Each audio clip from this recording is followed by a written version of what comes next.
Alright, 8-ші сабағымызды бастайық. 8-ші сабақ бізде техникалық анализға байланысты. Енді фундаментал техникалық деген екі түрлі анализ бар деп айттық. Осы екі түрлі анализді бізге жалпы меңгеру керек. Трейдинг инвестициямен айналысу үшін. Бұл екі анализдерде қолданылып жатқан жаңа индикаторларды біз қарап отырсаңыз, неге бөліп жерге көрсетіп отырмыз. Жаңағындай трейдинг стилдарға. Жаңа өткен сабақта біз swing trade пен позиция трейдинг, үлкен ұзақ уақытқа инвестиция жасау, немесе қысқа уақытта инвестиция жасау туралы айтылды, және соның қолданылатын индикаторлар туралы басталып айтылды.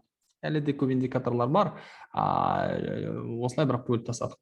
Енді бүгінгі техникалық анализ туралы айтып, қосымша day trader дегенне, scalping дегенне, осы екі трейдинг стилдары, осы туралы және техникалық анализ туралы қосымша айтылып, индикаторлар туралы айтылатын болады.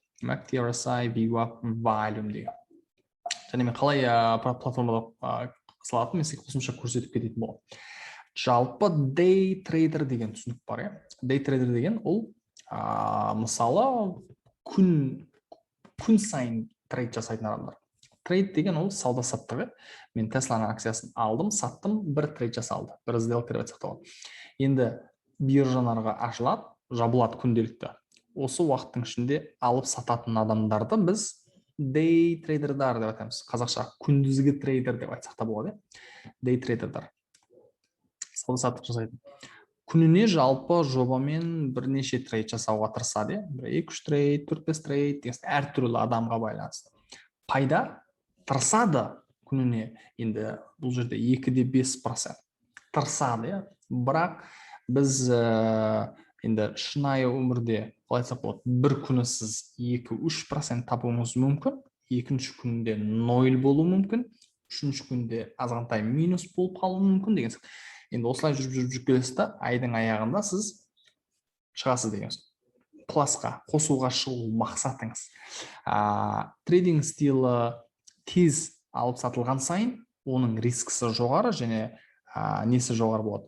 Рискісі жоғары болады, және минустар көбірек болады. Бірақ біздің мақсатымыз бұл жерде аз ақшамен көбірек ақша табуға тырысамыз қысқа уақытта. Бұның рискісі жоғары болғандықтан сізден көбірек психологиялық тексерістер, челлендждер болады. Сізді сынайды. Әртүрлі шаблондар, индикаторлар, техникалық анализдарын, психологиялық риск менеджменттің бәрін сізге четкий, нақты біліп тұру керек. Сіз өзіңіздің эмоцияңызды, қорқынышты, ашкөздіктің бәрін жеңе білуіңіз керек. Өйткені сіз тез шешім қабылдауға тура келеді. Сол себепті бұның енді несі, swing trade пен позиция трейдингінің қарағанда рискісі жоғарылақ. Жалпы кім day trader болу керек? Біріншіден, жылдам әрекет, толқуларды жақсы көретін адам ұнатады. Мен трейд жасағым келеді, excitement деп айтамыз. Алдым, саттым, доллар кірді, шықты, пам. Бірақ бұл жерде психологически жалпы не жағынан мықты адам болмаса, бұл теріс айналып кетуі мүмкін, шанс бар. Сіз азартқа кіріп кетуіңіз мүмкін, ашкөздік деген бар, одан кейін өш алу деген нәрсе. Сіз минусқа кіріп қалдыңыз, минусты қайтарғыңыз келеді. Осындай нәрселер психологически көпсіге қиыншылық тудырады. Келесі ол 100% биржалық сауда және бірнеше сағат акцияны бақылай алу мүмкіндік. Өйткені биржа ашылардың алдында дайындаласыз. Минимум 1 сағат бұрын, мысалы 7:30-да ашылса, кешкі 6:30-да отырасыз. Бізбен бірге жаңалықтарды қарап, сосын жаңалықтарды қарап, қандай акцияларды қараймын, не үшін қараймын, жаңалықтары бар ма, объемы не болып жатыр, бәрін қарап, қай жерде шықса алам, сатам. Бүткіл план сізде четкий дайын болу керек. Үшіншіден, нәтижеге тезірек жеткіңіз келсе, яғни сіз сол күні трейд жасайсыз, акцияларды аласыз, сатасыз, Тесла, ана-мына. Сосын болғаннан кейін қайтесіз.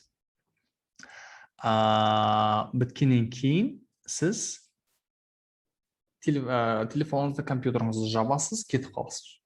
Басыңызды қатырмайсыз басқа нәрсе. Ертең ол жаңадан күн ашылады. Жаңа жаңалықтар, жаңа акциялар. Әрбір күні сізде әртүрлі нәрселер болады. Үлкен картина сізге қатты әсер етпеуі мүмкін. Сол күнгі қозғалыс қана сізге маңызды. Сол үшін сізге жаңалықтар, шөткел үлкен нәрселер маңызды.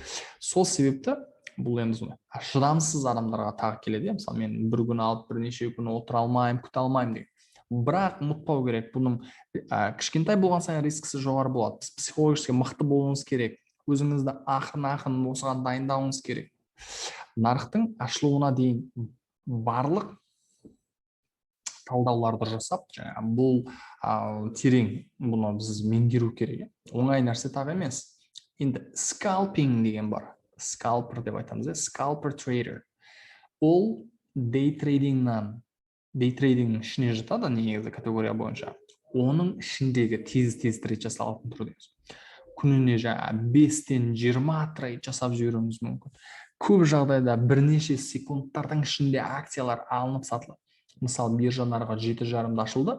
Сіз ашылды, кірдіңіз позицияға, Тесланы алдыңыз, 30 секунд, 1 минут, 2 минуттың ішінде шығып кеттіңіз.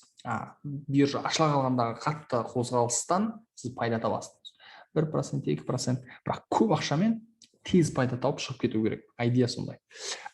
Екіншісі, мысалы, дей трейдингмен салыстырсақ. Дей трейдинг болғанда кішкене үлкендеу картинамен қарауға тырысасыз. Сол күні жақсылап өсіп беретін акцияларды іздейсіз. Мысалы, алдыңыз биржа нарығынан, биржа ашылды, 5 минуттың ішінде алдыңыз, анализ жасадыңыз, 1 сағаттан кейін, 30 минуттан кейін сіз позициядан мүмкін шығасыз. Мүмкін 2-3 сағат айналып кету мүмкін. Яғни сіз асықпай отырып акциялардан кіріп шығуға сіз ниет қоясыз, және мақсат қоясыз. Бұл жерде сіз секундтарда кіріп шығып кетесіз. Көп жағдайда біз бір трейдтан $50, $100 ақшаңызға байланысты, сізде $10,000 болса. Енді көп жағдайда скалперлар көп ақшамен тез кіріп шығып кетеді. Мысалы, мен $100,000 дейікші. Егер сіз скалпер болсаңыз, сіздің шотыңыз өте құбылмалы болады. Сізде көбірек минустар болуы мүмкін. Көп үлкен минустар болуы мүмкін. Мысалы, бір күн сіз $1,000 тапсаңыз, ертеңінде $700 минусқа кіріп қалуыңыз мүмкін. Бірақ соны қабылдай алу керек. Қабылдай алмасаңыз, онда уже сізге қиын болады. Психологически, эмоционалды адам болсаңыз, сіз скалпер болуға болмайды. Оның үшін дей трейдингде кіру мүмкін. Компьютеріңіз жақсы болу керек, қатып қалу болмайды, интернетіңіз жақсы болу керек. Осының барлығы маңызды. Мысалы, кейбір жағдайда артық мауздар болу деген. Интернет болмай қалғанда телефоныңызбен позициядан шығып кететіндей сондай нәрселер болу керек. Әйтпесе өте риски болуы мүмкін. Қандай адам скалпер бола алады? Біріншіден, маркеттің құбылмалылығына, тез құбылмалылығына өзін басқара алатын, эмоциясын басқара алатын адам. Психологически мықты. Екіншіден, жылдам қозғалу кезінде тез шешім қабылдай алатын. Мынандай мысалы, Уолл-стриттің мықты, доктор Страмберджидегі мықты психологисті бар. Уолл-стриттің ең бірінші мықты, көп кітаптар жазған. Сол кісінің айтқан нәрсесі бар. Стратегиялық дота сияқты ойын ойнайтын адамдардың миының қабілеті осындай скалперларға жақынырақ. Тез шешім қабылдап үйреніп қалғанда, стратегиялық ойындар ғой, әйтпесе біздің Candy Crush сияқты ойындар емес. Мысалы, сіз өзіңіз тағы ойлау керек, магазинге барғанда, киім алғанда қалай аласыз? Мысалы, бір продукт алғанда, мынау қалай, мынандай ма, әлде алсам бола ма, жоқ па деп көп таңдайсыз ба, әлде сразу аласыз ба? Мысалы, сіздің шешім қабылдау қабілетіңіз қалай? Сосын стоп-лосс, buy, sell деген сатып алу, сату, стоп-лосс, мынандай кнопкалар, ордер беретін маңызды платформаларды жақсы меңгеруге, жылдам әрекет жасай алатыныңыз. Осындай адам болуыңыз керек. Енді осы стильдерге байланысты техникалық анализ көбірек маңызды. Техникалық анализді біз көбірек өте жақсы меңгеруіміз керек болады. Техникалық анализ деген не? Жалпы инвесторлардың бағалау және баға тенденциялар мен диаграммаларды көрінетін үлгілерді сауда мүмкіндіктерін анықтау үшін қолданылатын сауда пәндері. Яғни графика деген қысқасы. Tesla компаниясының графикасы. График деген ол бағаның өзгерісін көрсеткен сызығы, график. Оны біз светшалармен көрсетеміз, оны біз білеміз. Енді осы көрсеткіштерден қарай отырып сіз анализ жасайсыз деген сияқты. Техникалық анализ ана техникалық деген ол жерге график, негізінде график деп айтсақ болады, диаграмма дейміз ба, график дейміз. Оның сыртына индикаторлар жатады, жаңағы баға, объем, жаңағы өткенде көрген moving average деген осылардың барлық техникалық анализдер. Енді индикатор деген нәрсе осы техникалығының ішінде жатады. Қандай бір сіз акциялар саудасында қызығушылық танытсаңыз, стратегияңыздың бөлігі ретінде трейдинг индикаторларын пайдалана аласыз. Бұл стратегиялар математикалық қозғалыстар. Индикаторлар математикалық есептеулер, олар диаграммасының сызықтар түрінде бейнеленеді және трейдерлардың нарықтағы белгілі бір сигналдар мен трендтердің анықтауға көмектеседі. Мысалы астында тұрған сияқты мынандай сызықтар еріп жүреді, сондай нелер. Олар сізге сатып ал, сат деген сигнал береді. Көбінесе саппорт пен резистенсті көрсетеді, жаңағы поддержка мен резистанс, соны екен көрсететін индикатор. Alright, volume, яғни осындай индикатор астында шығып тұрады. Әрбір осындай volume объемның жанында маузды бассаңыз, мақсат объемның көлемі. Мысалы, мына Apple компаниясында бір күннің жағдайы бойынша қарасаңыз, бір күнде 91,5 миллион акция алынып сатылған. Ақшалай есептейтін болсаңыз, мысалы, бағасы $137, орташа есеппен 137, сіз 91,5 деп есептеп миллионын көбейтсеңіз, $12 миллиард, $12 миллиард тек бір күннің ішінде Apple компаниясының акциялары арқылы алынып сатылды дейміз. Яғни бір күнде орташа есеппен Apple компаниясында $12 миллиард айланып жатыр деген сөз. Осы сияқты енді үлкен ақша айланатын болғандықтан биржада біздің бір азғантай ақшамыз сазу әсер етпейді деген сөз. Жалпы қалай кіргіземіз? Қысқаша көрсете кетейін. Мысалы, Apple деген компанияны сіз бастыңыз, бұл платформа туралы қайтадан бір ескертейін. Жеке видео бар. Біріншіден, бұл платформаны қалай қолдануға, трейдинг view деген платформа. Екіншіден, біз сабақтың алдында тағы көрсеткен болатынбыз. Индикатордың ішіне кіріп, volume деп жазсаңыз. Бір нәрсе бар, мына ішінде настройкасына кіріп, орысша болып қалса, volume дегенде шықпай қоюы мүмкін, объем деп шығып кетуі мүмкін.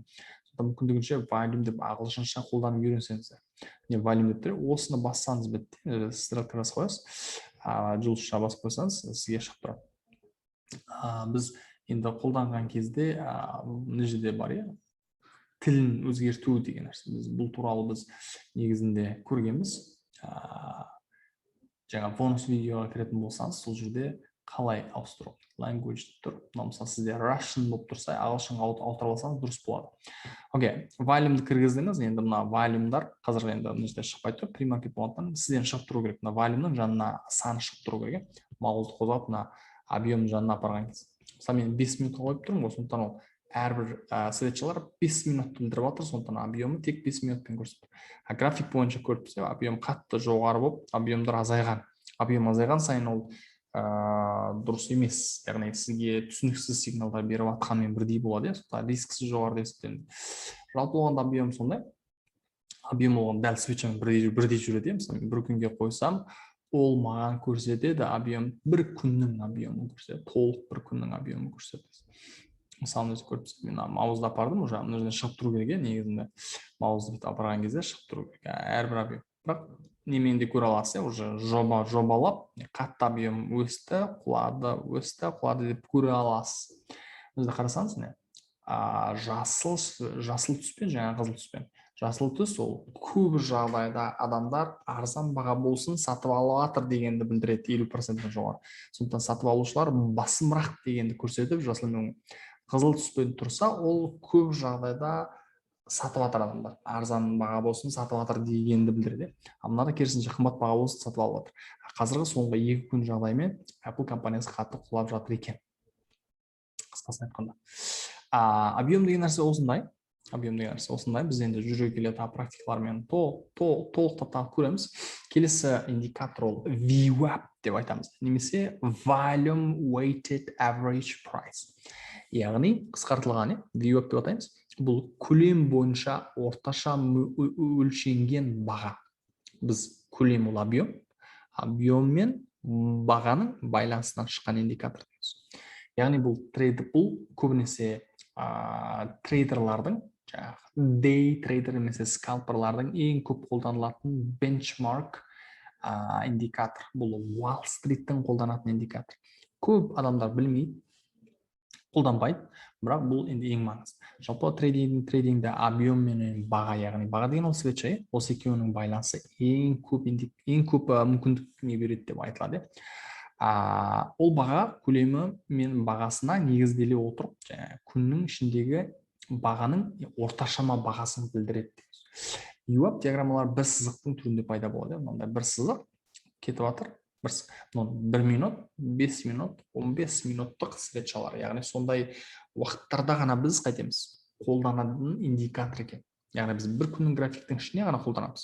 Үлкен картина 1 жыл, 2 жыл, 3 айдың графигіне қолданбайтын индикатор екен. Яғни мынандай сызық сізге көрсетеді бірнеше сигнал. Біріншіден баға деген ол мына свеча, свеча бұл индикатордың үстінде жүрсе, негізі ол өсуге тырысып жатыр деген білдіреді. Аптренд, яғни өсуге тырысып жатыр. Орташа бағадан жоғары уже деген білдіреді. Сіз сатып алуға тырысасыз. Биржа, акцияның несі, өзінің линиясы сызығы өзі төмен қарап құлап баратса, біріншіден. Екіншіден, мына свеча баға осының астында жүрсе, онда жалпыламай даун тренд жүріліп жатыр. Жалпыламай құлап атқан тренд жүріліп жатыр дегенді біз түсінеміз. Сосын өсуден позиция бар болса, лонг позицияны жабамыз, немесе құлағаннан позиция ашамыз. Екі түрлі бізде вариант бар. Яғни шорт позиция ашамыз дейміз. Оны сіз жалпыма құлап жатыр екен, құлауға тырысып жатыр екен, өсуге тырысып жатыр екен деп біз соны солай қараймыз. Мысалы алатын болсақ, көптен VWAP индикаторын салдық. NIO деген компания 5 минуттық уақыт свеча салдық. Биржаларға ашылды уже. VWAP-тың үстінен шықты, бұзды, volatility болып отыр. Түсініксіз болып отыр басқа бірнеше минут. Басқа бір 20-30 минут түсініксіз. Үстіне шықты, астына бұзды, қайта келді. Енді бір рет келгеннен кейін қайтты. Бұл жерде VWAP-ты бұза алған жоқ. VWAP-ға поддержка беріп отыр. VWAP поддержка өсті, қайта поддержка берді, өсті, қайта поддержка, өсті, қайта поддержка. Яғни бұл жерде VWAP-ға респект бар. VWAP бізге сигнал беріп отыр. Сатып алсаң болады, мына бағадан. Неге деген адамдар үштен сатып алып жатыр деп сізге сигнал беріп жатыр екен. Осы сигналмен біз қайтеміз. VWAP-та біз акцияларды сатып алуға болады екен. VWAP ол дей трейдингде ең көп қолданатын индикатор. Шортқа мысалы құлады, резистенс берді, құлады, резистенс берді, құлады, резистенс берді, құлады, резистенс берді, құлады, резистенс берді. Биржа жабылардың алдында бір өсіп кетті. 1, 2, 3, 4, 5 рет шорт жасауға сигнал берді. VWAP деген индикаторда қалай енгіземіз, қысқаша көрсете салайын. Біз енді жаңа индикатордың ішіне кіреміз да, volume, weighted, average price деп жазамыз. Менде дайын тұр, жұлдызшамен. Сосын жұлдызша жоқ болса, басып қоясыз. Сосын мынаны басып қоятыныңыз кіріп қояды. Бұны кіргеннен кейін айтасыз, жаңағы настройкасына кіріп, бұны жөндейсіз, яғни. Көп жағдайда біз бұны 5 минутпен қолданамыз, 5 минут. Бірақ мынада екі сызық болып тұр қазір. Қазір шықпай тұр. Настройкасы басылмай жатыр.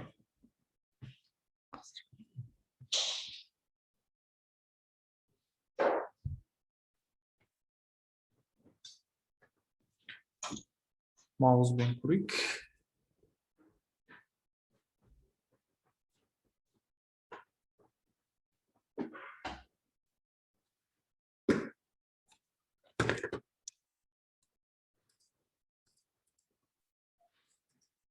Настройкасын басқан кезде шығып келу керек. Қателіктер болып жатыр.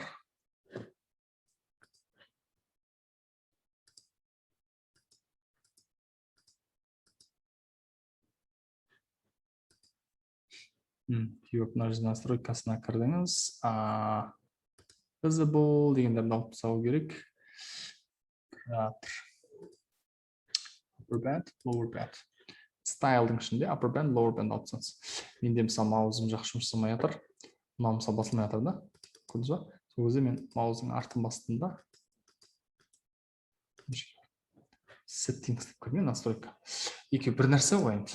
Мына алып тастаған кезде сізге қайтта ViewUp-тың индикатордың жалпы үстіндегі астында артық сызықтарын алып тастады. Енді сіз қайтесіз деген қарасаңыз мына жерден сигнал беріп отыр, шорттың сигналы. Бір рет осылай астына қарай құласа, ViewUp-тың көп жағдайда астына қарай құлап, акциялар құлайды дегенді білдіретін сондай индикатор екен. Өте қызықты индикатор негізі. RSI келесі. Relative Strength Index деген сөздің қысқартылғаны, салыстырмалы күш индекс. Бұл өте көп қолданылатын индикатор, импульс индикатор деп аталады. 0 менен 100-дің ортасында сізге қандай бір сигналдар береді. Бұл жаңа ұқсап графиктің ішіне кірмейді, астында жеке тұрады бұлай. 0 менен 100-дің ортасында. Бірақ 30 менен 70-те сізге сигнал береді. Егер бұл өз астында осылай жеке диаграмма, график болып шығып тұрады, 70-тің үстіне шықса, бұл сізге бұл қатты өсіп кеткен. Ағылшынша overbought деп айтады, өзінің термині бойынша overbought. Яғни қатты өсіп кетті, шектен тыс. Акцияңызды сатып жібермесеңіз, уже акциялар агрессивный өсіп жатыр деген білдіреді. Резистансты көрсетіп отыр, яғни. Егер бұл 30-ға келсе, немесе 30-дан төмен құласа, мына сызық, ол жағдайда сізге oversold. Oversold деген бұл шеттен тыс, нормалдан тыс қатты құлап жатыр. Яғни сізге акцияны сатып алуға болады. Жақсы бағада тұр деген білдіреді. Қысқасын айтқанда осындай. Өте оңай, мысалы RSI мысалы салған кезде былай астына жеке былай шығып тұрады. Көрдіңіз ғой, міне Amazon деген компанияның бір күндік уақытпен бір жылдың графигі. Қатты құлады, сізге сатып ал деген сигнал берді. 30-ға тиген жоқ енді, тиген кіріп қалды, 30-30 кетті. Көрдіңіз, сатып алдыңыз, өсті, 70-ке барды, саттыңыз. Қайтадан сигнал берген жоқ, бізде сат деп жатыр. Бірақ кішкене құлады да, қайта өсіп кетті. Бұл индикаторлар болғандықтан 100% сигнал бермейді. Біріншіден, екіншіден, сізге мүмкіндігінше бұны жалпылама сигнал ретінде қабылдау керек. Екінші 100-дің үстіне 60-тың үстінен 70-тің үстінен шығып, уже 80-ге келді. 80-ге келгенде уже сат деген сигнал беріп отыр. Сосын ол құлады уже. Сатқаннан кейін шортқа кірдіңіз немесе. Қайтадан 30-ға келді, уже сатып алдыңыз. Өсті. Кейбір жағдайларда, мысалы мына жерде 30-ға келмей жатқанда сіз алып қойдыңыз, мына жерде тимей жатқанда. Бірақ ол чөт өсіп алды да құлап кетті. Деген сияқты. Мына жерде тимей жатса да өсті деген. Сол кезде сізге шешім қабылдау керек болды. Бұл тек қана бір индикатор. Сондықтан бұны сразу сізге үлкен не ретінде қабылдауға болмайды. Қысқаша бұл енді тек қана бір индикатор, яғни бір сигнал сізге. Сондықтан біз көп индикатор сигналдарды ала отырып, фундаментал техникалық анализдарды біле отырып, біз трейд жасаймыз. Мысалы RSI салдыңыз, бұл 5 минуттық. Бұны сіз үлкен картинаға да қолданасыз, кішкентай картинаға да қолданасыз. Day trading, swing trading бәріне қолдана бересіз. Ол сіздің стиліңізге байланысты. Нежде 70-тің үстіне шықты ғой, уже. Сол кезде сат деп жатыр сізге, сат деп жатыр. Сосын құлады, сатып ал деп жатыр. 30-ға келді, сатып алдыңыз. Яғни дұрыс сигнал беріп жатыр деген сияқты ғой бұл жерде. Бірақ сізге қарасаңыз, мына жерден сатып ал деп, сат деген сигнал берген шортқа кір, яғни. Сіз сатып жібердіңіз, шортқа кірдіңіз, бірақ сіз минусқа кірдіңіз. Яғни бұл әлі де өсетін потенциалы болды. Бұл жерде бір индикаторға байланысты қозғалмайды ғой. Бұл индикатор, бұл акцияның қозғалысын ғана көрсетеді. Ар жағында қозғалып жатқан негізгі несі ол сатушы мен сатып алушы. Ол шешімді көбінесе фундаментал жаңалықтарға байланысты өседі деген. Сондықтан осы жерде осындай нәрсе болып жатыр. RSI деген осы. RSI мен қалай кіргізетіні туралы мен қысқаша көрсете салайын. Мына жерде мысалы индикатордарды алып тастайық. Мысалы не бар? ViewUp-ты алдым. Мен енді бұл жерге RSI Relative Strength Index деп жазасыз. Қағазға жазып алсаңыз болады қазір. Осыны басқаннан кейін сразу кіріп астына. Негізінде мына қарасаңыз сары сызығы еріп жүреді мынандай. Негіз қатты керек емес. Артық қой негіз. Настройкасына кіріп алып тастасаңыз болады егер қаласаңыз. Ол үшін біз чарттың RSI-ға кіру керек.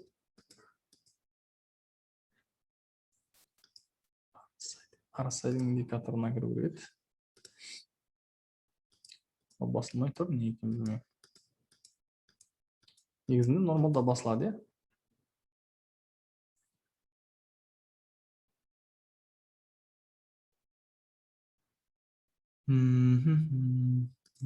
RSI-дің ішіне кіріп, настройкасына кіріп алып тастайсыздар сарсыз. Не екенін білмеймін, басылмай тұр, не алып тастадым. Қайтадан салып көрейік. Бірақ енді сарсыз ол moving average. Қатты бір алдың алмадың енді қатты проблема жоқ, былай айтқан кезде. Қатты бір айырмашылық жоқ.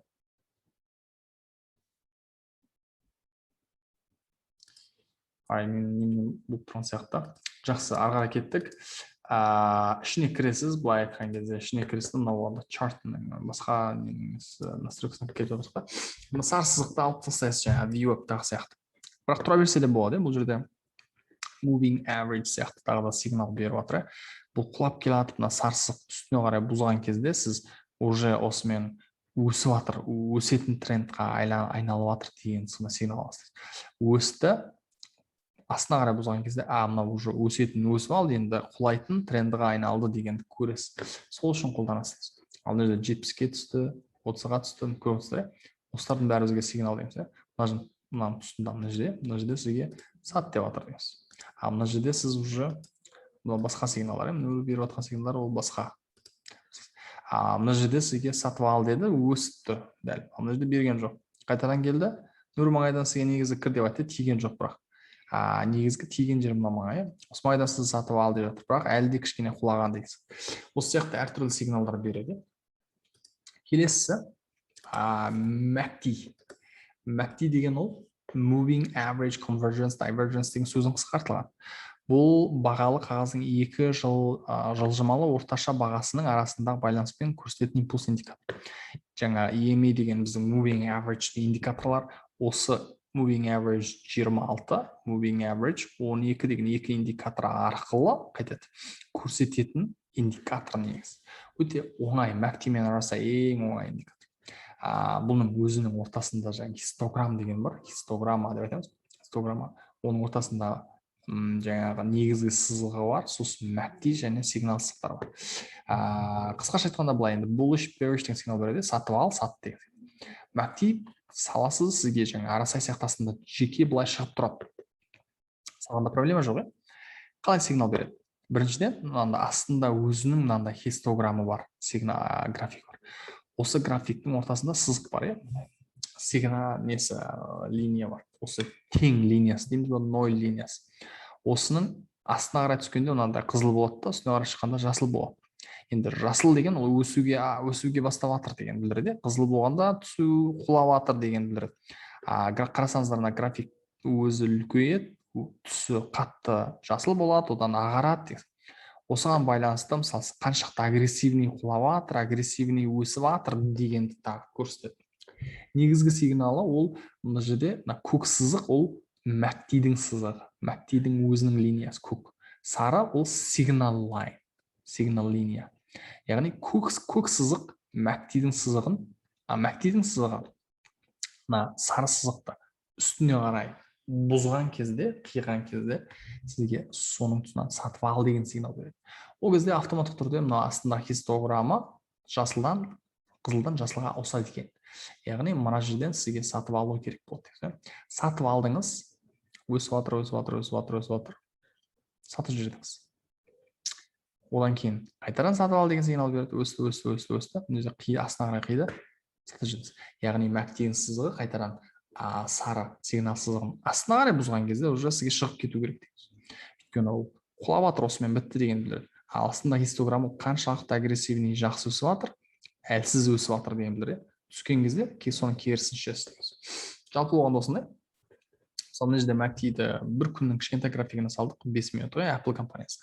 MACD-ді салдық, мына жерде сізге сатып ал деген сигнал мына жерден берді. Өсті, сізде уже сат деген сигнал берді. MACD-дің ең жоғары тұрған кезде шығып кетуге де болады. Яғни MACD-дің қиылғанын күтіп отырмай. Кейбір жағдайларда қиылғанын күтіп отырғанда уже кеш болып кетуі мүмкін.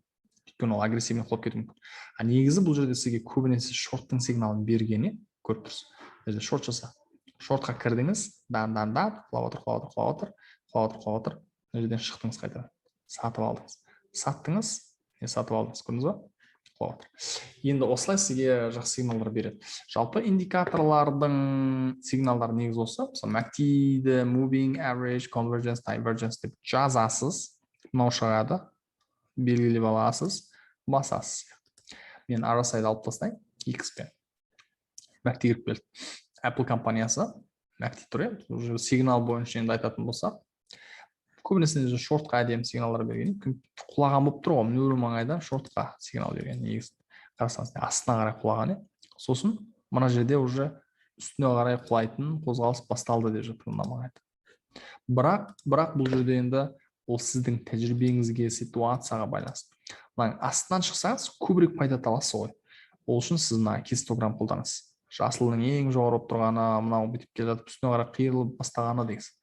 Әртүрлі. Мына жерде сізге тағы да бір шортқа сигнал берген, нөл маңайда. Қарасаңыз, астына қарай қиған. Мына жерде сатып ал деген сигнал берген. Бірақ қатты өспеген, өскен, азғантай өскен.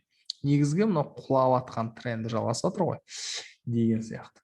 Бұлар MACD мен RSI екеуі де уақытын ауыстырған сайын сізге басқа сигналдар береді. Әртүрлі сигналдар береді. Үлкен болған сайын графигі мынандай. Сізге сигнал беретін сигналы мықтырақ, күштірек негізді. Сондықтан уже құлайтын қозғалыс басталып отыр. Өсті. Енді уже астына қарай бұзып жатыр. Көрдіңіз ба? Сізге шортқа кіруге сигнал беріп бастап отыр. Үлкен тренд осымен бітіп жатыр.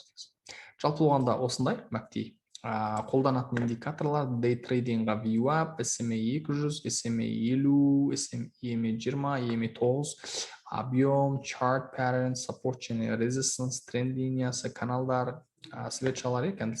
Сосын мында pivot point индикаторлар бар. Кейбіреуін біз көреміз болашақта. Бұл енді қысқа уақытта трейдер болсаңыз, алып сатып бір күннің графигімен жұмыс жасаған жағдайда. Swing трейдер болам десеңіз, ұзақ уақытқа бірнеше күн, бірнеше аптамен, аймен инвест жасаған кезде қысқа уақыт. Ол кезде SMA 200, SMA 50, MACD RSI, volume, сосын Fibonacci біз болашақта көреміз. Support resistance енді үнемі жүреді, бұлар ең негізгілері болғандықтан. Қосымша тренд линия, канал, графикалық паттерналар біз келесі сабақта көреміз, жаңа свечалар. Осыларды біз қолданады екенбіз. Жалпы индикаторлар көп, керекті маңызды индикаторларды сабақта көріп отырамыз. Advanced сабағымыздың біздің 8-ші сабағымыз осымен аяқталды. Келесі сабақта кездескенше.